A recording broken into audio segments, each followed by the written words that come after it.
luz desses relatos, muita gente se pergunta como é possível entender a perseguição aos cristãos.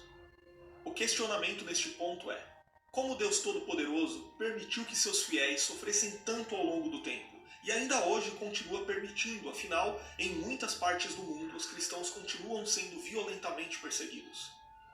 Eu diria que o ponto inicial para compreender o motivo da perseguição aos cristãos ao longo da história da Igreja é entender que a origem dessa perseguição é o ódio do mundo contra Deus.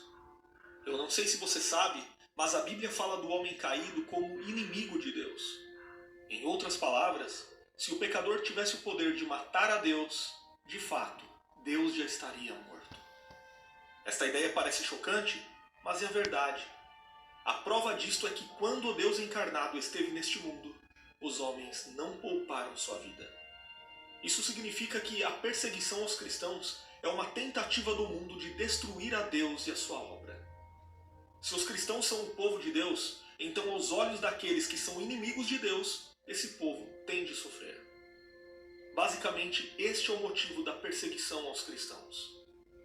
Mas na providência de Deus, a perseguição aos cristãos também possui um resultado positivo para a Igreja. Por mais estranho que pareça ser, os períodos em que a Igreja mais cresceu foram justamente aqueles períodos marcados pelas mais intensas perseguições. Tertuliano resumiu bem esta questão quando declarou: o sangue dos mártires é a semente da Igreja. Nesse sentido, as perseguições também servem para separar os falsos crentes dos crentes verdadeiros. Diante das perseguições, os crentes hipócritas recuam, porque sua fé nominal se apaga. Por outro lado, diante das perseguições, os crentes verdadeiros avançam, porque sua fé genuína brilha ainda mais sob a luz de Cristo. Olha que coisa interessante. Na Bíblia, os cristãos são identificados como testemunhas de Cristo. O curioso é que a palavra testemunha traduz um termo grego que é o mesmo termo de onde vem a nossa palavra mártir.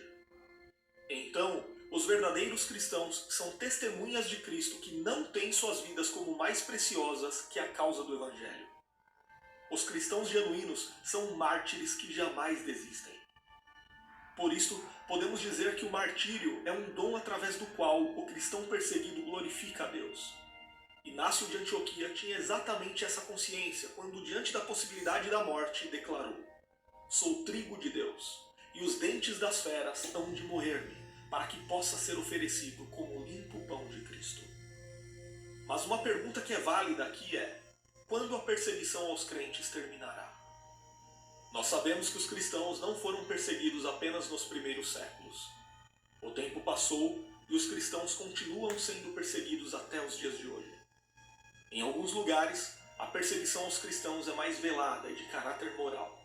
Sabe aquele tipo de perseguição através de ideologias, costumes, projetos de leis que contrariam o padrão moral de Deus, e quando um crente resolve apenas defender os princípios de sua fé, ele é taxado como retrógrado e intolerante? Essas são perseguições veladas. Já em outros lugares, essa perseguição é mais direta, chegando ao ponto de ser física e violenta. Para você ter uma ideia, estima-se que atualmente mais de 200 milhões de cristãos estejam sendo diretamente perseguidos, fazendo do cristianismo a religião mais perseguida do mundo. Por tudo isto, o cristianismo é a religião que mais produziu mártires. No entanto, os impérios e poderes perseguidores caíram, mas o povo de Deus continuou inabalável. E essa verdade permanece válida para o presente e para o futuro. Durante as perseguições